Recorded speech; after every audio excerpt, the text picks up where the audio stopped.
जनमानस विवेचना में आपका स्वागत है। मैं हूं अमलेंदु भूषण खां। कांग्रेस के वरिष्ठ नेता और पूर्व अध्यक्ष राहुल गांधी फिलहाल अमेरिका की यात्रा पर हैं और अमेरिका में राहुल गांधी लगातार प्रधानमंत्री नरेंद्र मोदी और बीजेपी पर आक्रामक रुख अख्तियार किए हुए हैं। प्रतिदिन नए नए मुद्दों को लेकर के राहुल गांधी नरेंद्र मोदी पर हमला करते रहते हैं। ताज़ा हमला में राहुल गांधी ने कहा है कि भारत में अगर लोकतंत्र समाप्त हुआ तो वो पूरे विश्व पर असर डालेगा, उससे अमेरिका भी अछूता नहीं रहेगा। भारत की जो लोकतंत्र है वो बहुत मजबूत है। भारत की आबादी पूरे दुनिया के लिए एक मिसाल है और उस आबादी को अगर उस देश के प्रजातंत्र को अगर समाप्त कर दिया जाएगा, लोकतंत्र को समाप्त कर दिया जाएगा, तो वो पूरी दुनिया पर अपना असर डालने से नहीं पीछे। You have said that Modi's BJP engages in the politics of hatred and violence. Can you explain what you mean by this? I mean, it's explained in the sentence, right? They sort of generate a certain amount of hatred in society. They polarize society, and they're not inclusive. They don't embrace everybody, and they divide society. That's and that's damaging in my view to India, because India has always had a tradition of conversation, of openness. All our great leaders, spiritual, political, Mahatma Gandhi, Buddha, all of them promoted harmony, promoted peace, promoted conversation. So it's in our culture, it's in our history to sort of bring people together and have these dialogues. So that's I think it's a difference in ideology between us and the BJP. Mm-hmm. We feel India should be allowed to express itself, and we feel that political leaders should be comfortable in sort of being questioned, and should learn from that questioning. Mm-hmm. So, I mean, it's just a difference in viewpoint. If your party were to return to power, what changes would it seek to implement to ensure the rights of minorities in India? I mean, India has a very robust system already in place. That system has been weakened, right? But it's not that system doesn't exist. If the conversation, the democratic conversation is allowed to be fostered, then these issues will settle themselves. So the rule of law is in place. It just perhaps isn't followed. No, it's not. You have to have an independent set of institutions mm-hmm. that are not pressurized and controlled, and that's been the norm in India. This is an aberration. Okay. What is taking place in India. So, from our perspective, the foundations of democracy in India are very strong.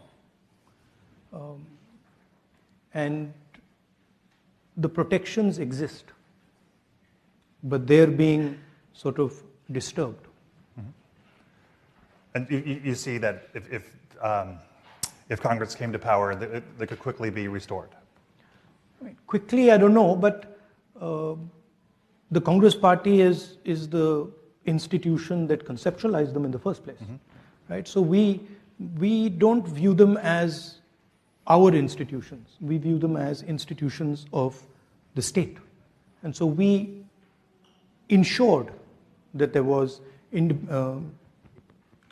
independence and neutrality in these institutions. And it's not difficult to do if that's what you're trying to do. Mm-hmm. What's your take on the current government's economic policies? Have they improved the country's position? I mean, what we see on the ground is massive unemployment and dramatic increase in prices. And this is one of the reasons we won the Karnataka election, was that there was a feeling in India that there is a set of people who have a huge amount of wealth, and then there's a large mass of Indian people who are poor and struggling. Huge income disparities and unemployment. I think it's a 40-year high for unemployment. So to say that the economy is doing well, I don't quite agree with it. And are there particular policies that are cause for concern or that should be changed? I think the central difference between how we see it and how the BJP sees it is we believe in decentralization of power. We believe in supporting the small and medium industries, and we believe that they are the engine of growth in India. Mm-hmm. And they tend to concentrate power and wealth in few limited people. So that's, I would say, broadly, that's the difference in the economic perspective. Okay.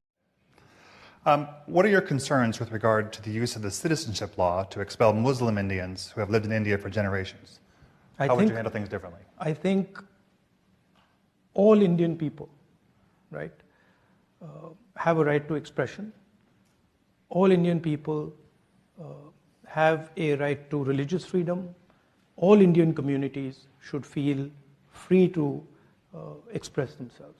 So I don't differentiate between any community, any caste. I think India, as I mentioned just now, is a conversation, and the freer and more open that conversation, the more powerful India becomes. I've grown up with a sort of narrative about my country, Gandhian narrative, of what the country is, what it should look like, what is important. So that's what drives me. Mm-hmm. I'm not concerned really about, threats of violence and assassination and stuff. Everybody's got to die, So, that's what I learned from my grandmother and my father. Mm-hmm. So, you don't back down because of something like that. Yeah. So, the way you were disqualified from Parliament and what is happening in Pakistan, do you see any similarities here, and what does that say about politics in the region? I don't know. Look, as you said, I asked a rhetorical question. I asked the question, why? Well, you described it. Right. I'm fighting a court case, so I have to be careful. But I asked a rhetorical question, and I'm the first person in India to be given the highest punishment for a defamation case. It's the first case. I'm the first person in Indian history since 1947. Right? Nobody has been given the maximum sentence on defamation, and that too on the first offense. Right? So that should explain what's going on to you. Mm-hmm. And my disqualification happens, quite interestingly, after I make a speech about Mr. Adani on Parliament. So you can do the math. Mm-hmm. Let's see. But my disqualification is not really, it's okay, it's not the most important thing. The most important thing is the thousands and thousands of other voices, civil society, government, bureaucracy, who are being frightened into submission. That's much more important to me than my disqualification. Mm-hmm. My disqualification in many ways is an advantage for me. How so? Because it opens up completely new spaces for me. It allows me to completely redefine myself. And I think they've given me a gift, frankly. I don't think they realize it, but they have. Politics is not linear. It's like, It can suddenly go off into another direction. It's asymmetric. So I think they've given me a gift. It's not apparent right now, but I think they have. Bharat के लोकतंत्र को अगर समाप्त कर दिया जाएगा तो पूरी दुनिया उससे अछूती नहीं रहेगी। राहुल ने कहा अगर भारतीय लोकतंत्र तबाह हुआ तो इसका असर पूरी दुनिया पर होगा। राहुल गांधी ने ये भी कहा कि भारत में लोकतंत्र का तबाह होना अमेरिका के लिए भी हित में नहीं है। कांग्रेस नेता ने ये भी कहा कि यह भारत का आंतरिक मामला है और इसमें किसी भी देश को हस्तक्षेप करने की कोई ज़रूरत नहीं और कोई अधिकार नहीं है। वाशिंगटन स्थित नेशनल प्रेस क्लब में पत्रकारों से मुखातिब होते हुए राहुल गांधी ने कहा कि भारत में लोकतंत्र के लिए लड़ना हमारा काम है, किसी और का नहीं, वहाँ के नेताओं का काम है और ऐसा हम लोग कर रहे हैं। लेकिन यह याद रखना चाहिए कि भारतीय लोकतंत्र दुनिया के हित में है। भारत एक बड़ा देश है और अगर भारत में लोकतंत्र तबाह हुआ तो इसका असर पूरी दुनिया पर होगा।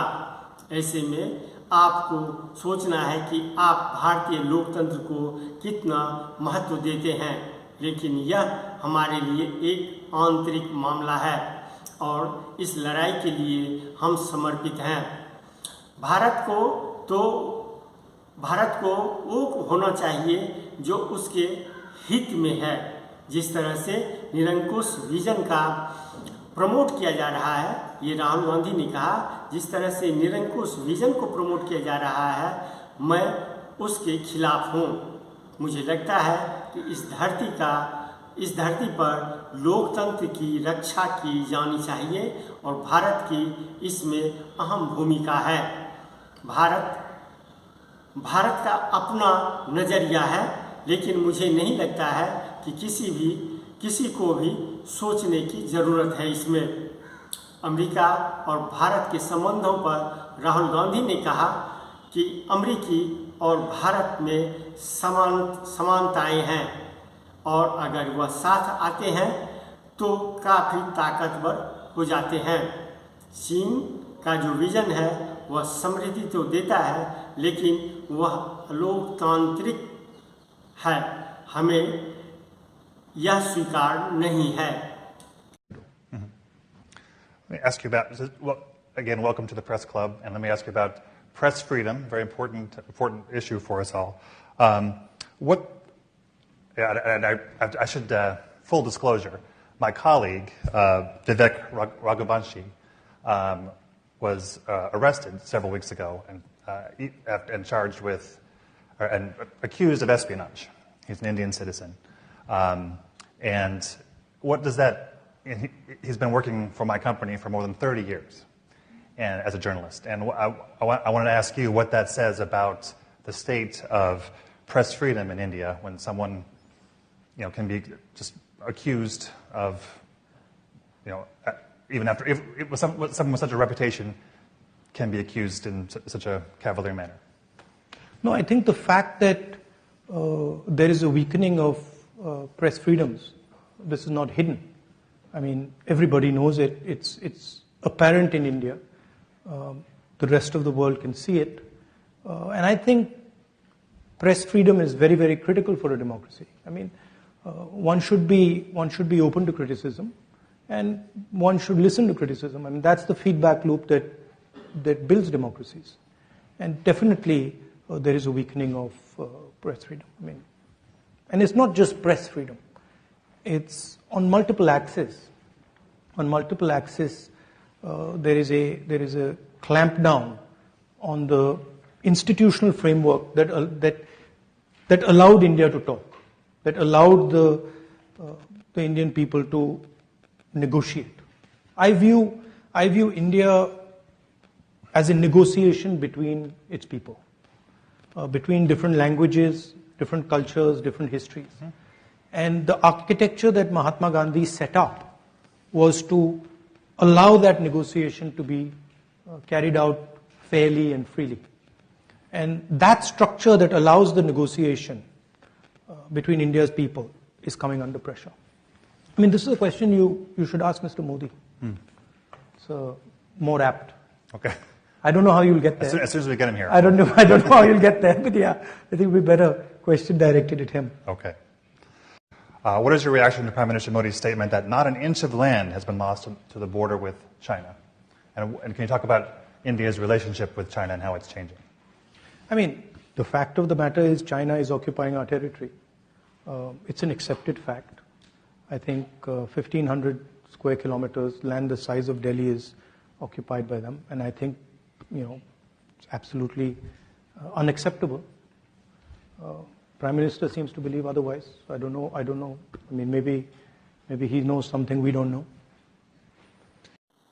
आज के लिए बस इतना ही. हमें दीजिए आज्ञा. नमस्कार. आप मेरे चैनल को जरूर लाइक करें और सब्सक्राइब करें. आपका बहुत बहुत धन्यवाद.